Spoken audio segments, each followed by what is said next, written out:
Hello and welcome to the podcast on faith and fortitude, navigating minority rights in South Asia, where we dwell into the profound stories and pressing issues facing the world today. I'm your host, Furqan Ahmed, and in this episode, we have the honor of hosting a distinguished guest, the Right Reverend Fredrick John. He is the current Bishop of Karachi, Balochistan Diocese.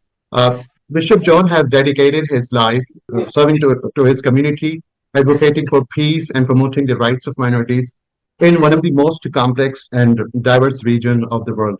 His journey to becoming a bishop is a testament to his unwavering faith and resilience in the challenges and the face of challenges today. He's not just a spiritual leader, but also a beacon of hope for many like us, working tirelessly to bridge gaps between different faiths and championing the cause of minority rights of South Asia. Uh, Once again, Honorable Bishop John, thank you so much for providing your time. My So, without pleasure. wasting your time, because it's Sunday today, I won't be taking much of your time. So, I'll jump into our question answer session right away. Could you please describe your journey to becoming the Bishop of Karachi, Balochistan, including your early inspiration and initial challenges? The floor is all yours. Yes, Mr. Furqan, this is a very interesting question. And in terms of my journey to the office of the bishop is a long journey because I initiated and started my ministry in 1988 from the Diocese of Lahore. I was based in Lahore and I served there for about six years and then transferred to Rawalpindi. And I served there for 6 years more. And I was serving there in a very historic church in Kent. And along with that, I was holding the responsibility of a college where there I was serving as the Dean of Studies. And from there, this college where I was fetched to Karachi, that was known as St. Thomas's Theological College, Church of Pakistan. So the board of the St. Thomas's Theological College asked me to join as New Testament lecturer at St. Thomas's Theological Karachi, Pakistan. So in 2001, I came to Karachi as lecturer, and later on I became the vice principal and then the principal. And presently, I am also serving as principal of this college, along with the very challenging, very big responsibility of Bishop of Karachi and Balochistan, Church of Pakistan. And 18th of October 2021, I was elected unanimously as Bishop of Karachi and Balochistan. So since that time, I am serving in the same office, in the bishop's office, and along with that, I'm the principal of St. Thomas's Theological College, Karachi. That is, belong to Church of Pakistan. So in terms of the challenges of this office, it's a big region where there I am to serve and to take care of my communities, and not only my own Christian communities, but being a religious leader in this age, we need to interact with the other faiths as well. Because of the worldly challenges in this present day age, this is very important to establish peace and harmony by keeping the live relationship with each other and understand each other, being in their faith, and accept them as their faith, as they are, belong to other religions and other faiths. But in these days, it is a very common trend, but people are not very crazy to convert other people to our faith and to our religions. But mostly people are trying to understand and accept and respect the communities being in Pakistan and being in the third world country in Pakistan. So because I'm talking about third world country, because in third world countries, we have the bigger challenges as communities, and especially talking about the minorities in Pakistan and even in the third world countries. So my ministry is not only, although I'm appointed, I'm elected for the service and care of my Christian community, but also my vision and my ministry expect me to expand my relationship and my ministry to other faiths as well in order to establish peace. In Pakistan, we are struggling for that because many a time we feel distressed and depressed in terms of relationship with each other and in terms of sometimes extremism, sometimes fundamentalism. But on the other hand, we need to keep struggling to remove all these, relational abuses. I will name this as relational abuses. because we need to understand and come closer to each other to face the challenges of this world that is known as most advanced scientific world. But along with that, we are facing the same kind of and same level of challenges.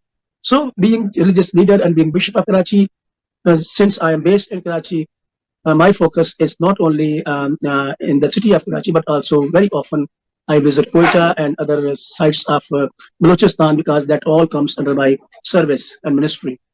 So I'm struggling for that. As you were introducing me, mentioning that I'm very much keen and active to establish a relationship and peace and harmony amongst the communities in Pakistan.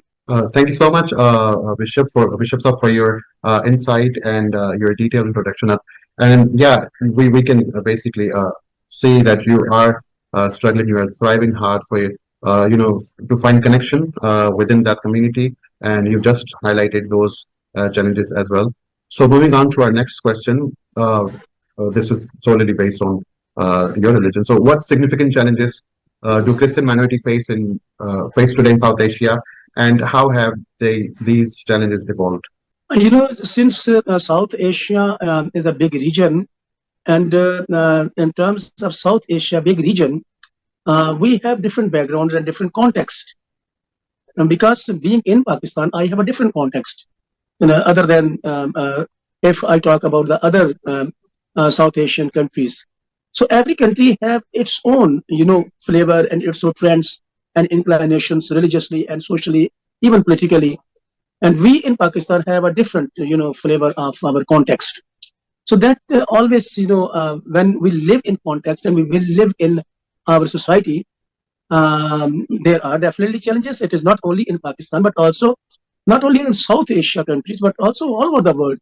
Because when you live amongst the people, many a time you will face many kind of problems, like social problems and ethical problems and religious problems, even political problems as well.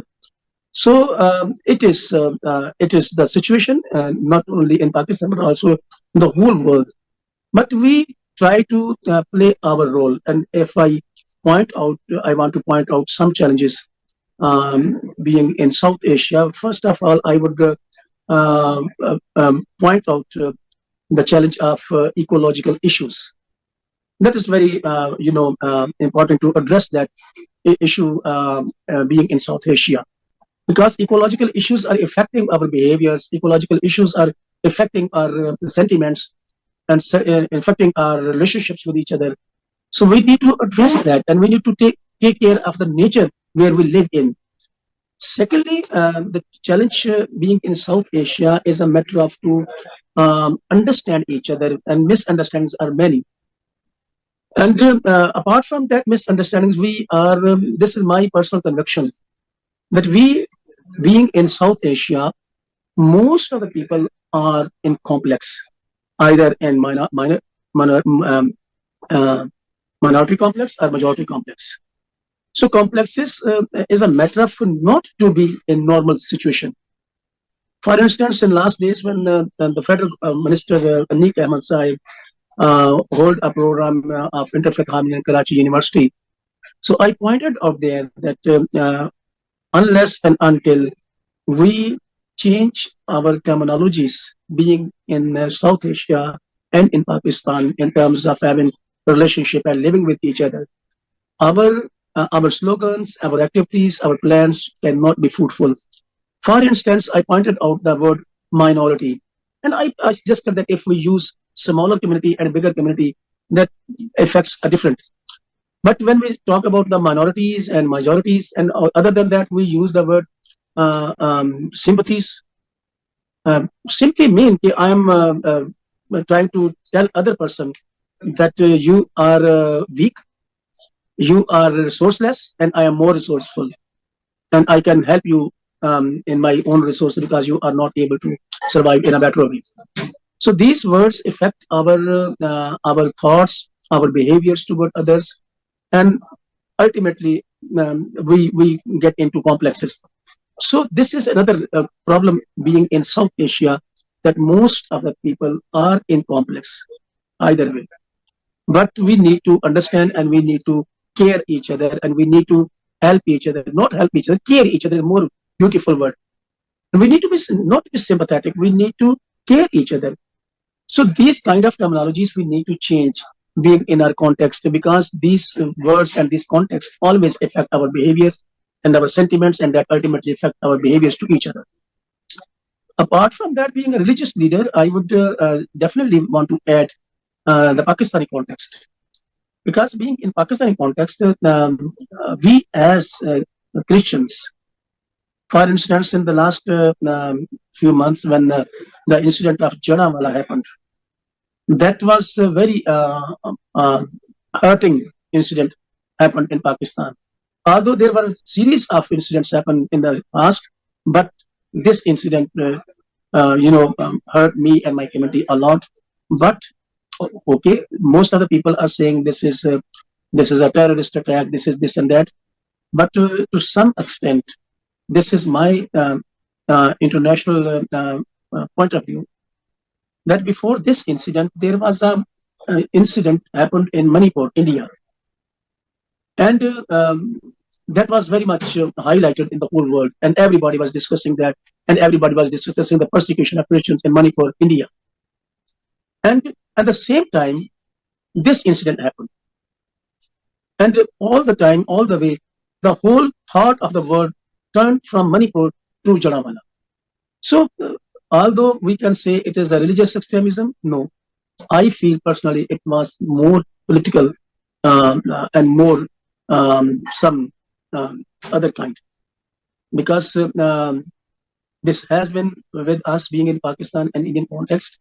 These kind of activities have been launched in Pakistan many a time. I can point out, and this is one of the recent incident happened after Manipur incidents. So we need to be very careful, being whatever the challenges we are facing in Pakistan, we should be very careful. The Pakistani context where we live, and I was saying that we are Pakistanis, and Pakistan is a beautiful country. And we jointly can work a lot for the development and uplift of the communities in Pakistan by understanding each other and respecting each other and working for each other. This is very important. And the naughty elements are always around, not only in Pakistan, but also in the whole world. But we need to play our role. How can we be the beneficial for the underprivileged and powerless people, weak people, and illiterate people, and depressed people? We need to play our role to make this country a worth living country. And we are enjoying our lives in Pakistan, because Pakistan government and Pakistan security agencies and law enforcement agencies are taking care of all the communities, and especially the minorities in Pakistan. Thank you so much, sir, for your detailed response over my question on the issues pertaining to Christians in South Asia. You have provided us that there should be a proper selection of words when it comes to describing certain community. You rightly pointed out that we use minorities, words like sympathy as well. This is basically this needs to be changed. I totally agree with you. And you touched upon the issue of Jallianwala and Manipur incidents. I have those follow-up questions. I'll ask you about that question in detail right now. So, considering the Jallianwala incident in Pakistan, what does this event highlight about the need for protective measures and reforms for minorities? How do such incidents affect minority rights and interfaith relations in South Asia? Although you've just given us the indication of it, but can you please explain what I just asked? What I understand and what I have perceived, a message and the outcome of this incident in our society, I feel after this incident, this is out of my own experience, that the communities have come closer to each other and tried their level best to care each other, because that was taken, although minorities and Christians were suffering there and suffered there and persecuted there. But because of this incident, there is a big change amongst the communities in Pakistan. And communities are, very enthusiastic now to come closer to each other and understand each other.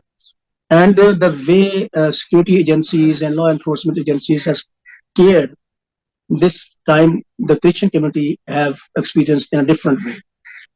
So, although it was very crucial, it was very hurting, but on the other hand, it has left very vital and very positive effects in terms of relationship, in terms of caring each other in Pakistani context. Thank you so much, sir, for your response on this. Moving on to our focus on India, which is you've just given us the initial idea on how does the Manipur incident reflect broader issue for South Asia's minorities and what lessons should be drawn for interfaith harmony. Yes, lesson is very clear and very perceivable because persecutions always carries on one side persecution are very painful and very hurting, but on the other hand, at the same time, people learn a lot. These kind of incident cannot help us to grow in any way. These kind of incidents always hurt the human rights. That kind of incidents always create gaps in relationships. So we need to eliminate these kind of activities, and we need to work hard to that extent what we can do to eliminate these kind of incidents. And in terms of Manipur incident, people are moved, in terms of human right and interfaith harmony, because these kind of incident like Manipur incident and Jadawala incident has compelled the communities to come closer to each other. Otherwise, everybody was feeling very unsafe, insecure. But since that time, people are struggling to have fellowship with each other. And I know in Karachi I have done 2 programs of interfaith in my church, and this is the first time these kind of programs were planned in Karachi University and NED University and Sir Syed University and even Iqra University in Karachi. So youth are being addressed in terms of to move them to come closer to each other. So this is a challenge. This message and this challenge, me as leader, Christian leader, church leader, feel that we should take this message that these kind of incidents can be stopped if we will come closer and have fellowship with each other and understand each other. Thank you so much, sir, for your response. And yeah, you rightly pointed out the responsibility of our youth that need to be sensitized in terms of responding to violence like these. So you rightly pointed out that. So you've given us the early idea about how government took care of your community during the Janawala incident. Now, overall, how has the Pakistani government supported Christian minorities, and do you think is there a need for an improvement, or there is a room for improvement as well? Yes, regarding the incident of Janawala, I cannot say we are and the communities who suffered there are very much satisfied. In terms of materialistic, support, very generous people went there in time and provided them the material things. But in terms of their ethical life and their social life and religious life, I don't know. At one time, I was sitting with a very high rank officer here in Karachi. So he also made this kind of question to me, and I told him that yes, material losses will be fulfilled very soon. And very generous people reach there and they tried their level best to fulfill their material and physical needs. But how can we remove the effect that is placed in the mind of a young and very small child who has seen all these things with their eyes? And they have a different image of Pakistan now. How much time will it take to remove that image from that young and very, small children who have seen their homes burning, their religious places burning, and their family members are being persecuted and suffering. So this makes a picture of our land and our country. But I feel and I think we need to take the measure that we should arrange seminars and consultations with young children there, small children there, with the elderly people, so that we can remove the ethical loss they have suffered there. And then we need to make the right image of Pakistan and Pakistani society in their minds. But it will take a lot of time. So this one thing we need to take care equally if we are taking care physically and materially, but we need to take care of them then psychologically and ethically as well. Then we will be able to establish and make them ready to work politically and socially in society. Otherwise, they are so weak now in terms of thought of Pakistan. Yes, we are very happy if suppose I go there and give 2,000 bags of ration there. Yes, they have received their bread and butter. But we are not working on their psychology. We are not working on their grooming. We are not working on their personality grooming. And give them a thought of security in Pakistan and give them a thought of confidence in Pakistan, being the Pakistan citizens. They are, and they should be cared.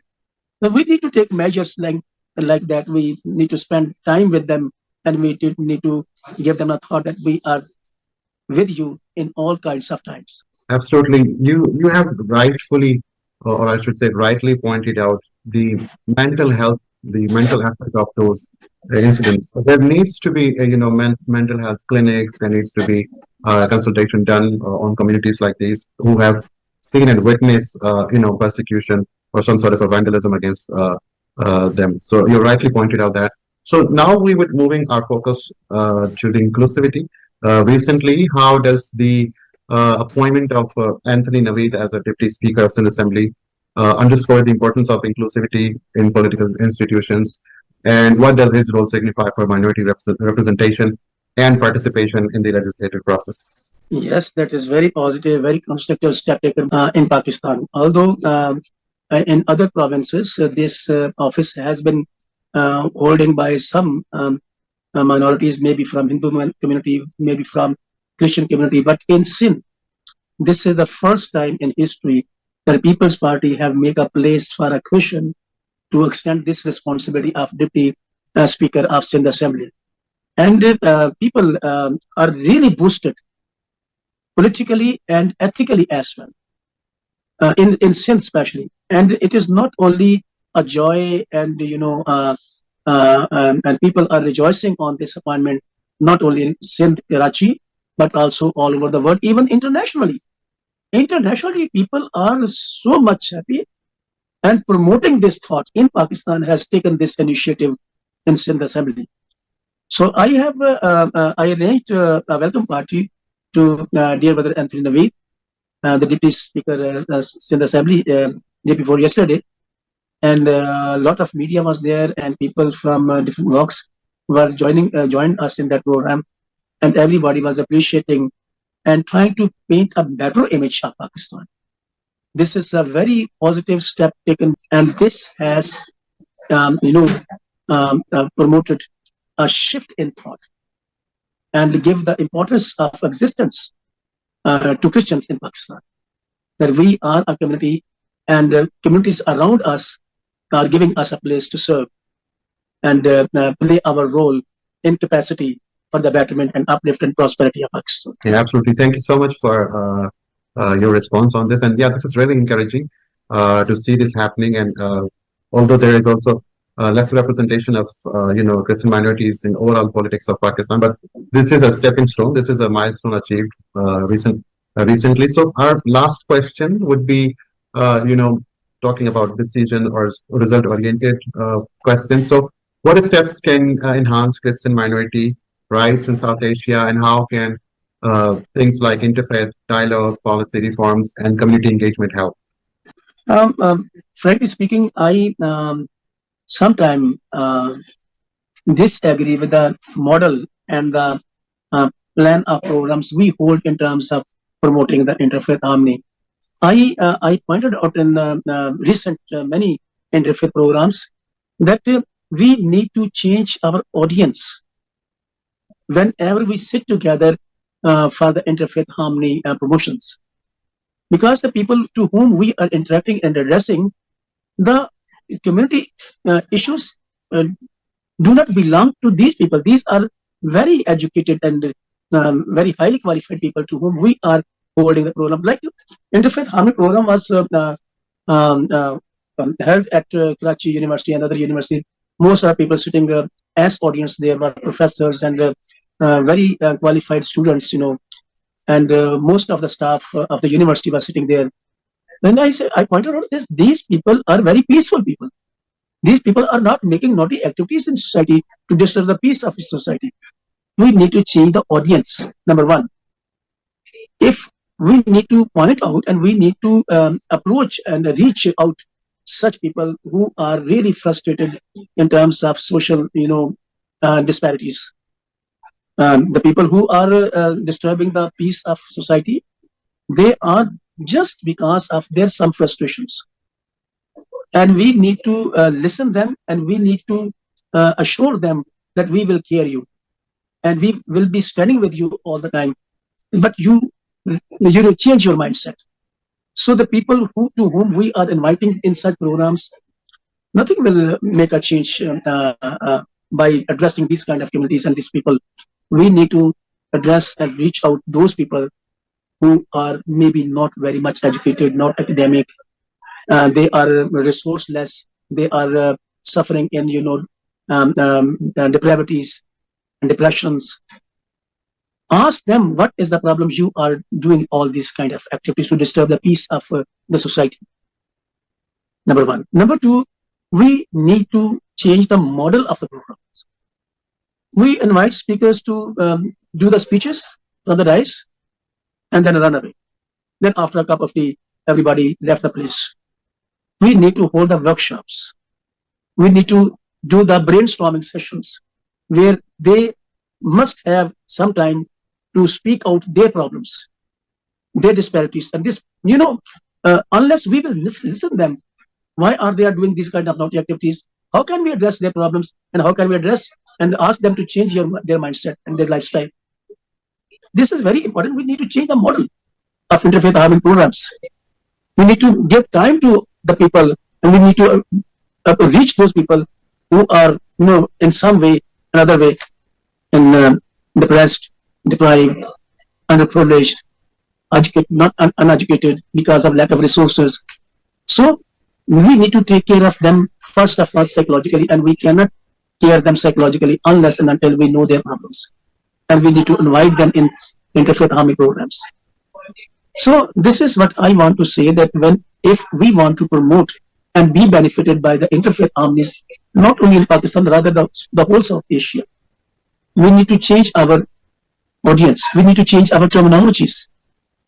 We need to work on the psychology of the people who are making naughty activities in Pakistan by having fellowship with them and give them the time to speak out and listen them very carefully and then address their problems. And definitely the interfaith harmony programs will make change. And I'm not saying that I'm talking about any one single community. These kind of naughty people are in every community to some level or the other. But we need to point out and reach out and ready to listen their problems and worries. Absolutely, sir. Yeah, absolutely. We are truly grateful to have you. You have given us detailed discussion about your journey. You've talked about the significant challenges Christian minority face in South Asia. You have briefly spoke about the issue of Janawala and post event and the response of the people. You've talked about Manipur incident as well. You supported the idea of inclusivity in Pakistan, and at the end, the thing that you just indicated about that we need to change the audience. You're right in that case, because we need to bring those people who have come up from the ages of persecution and have emerged as heroes. We need to highlight their success stories. We need to build their capacity by training them. We need to provide them a space to have a dialogue. We need to listen to them. So you rightly pointed out that people come in and talk about it and provide lecture and have a cup of tea and run away, and then nothing happens. So there needs to be a shift in policy when it comes to interfaith dialogue or community development programs. So we are truly grateful to have you, sir. Today's Sunday. You have given us your valuable time. We're trying to make this happen, but finally we have done this. So thank you so much. On this note, I would like to end our session today.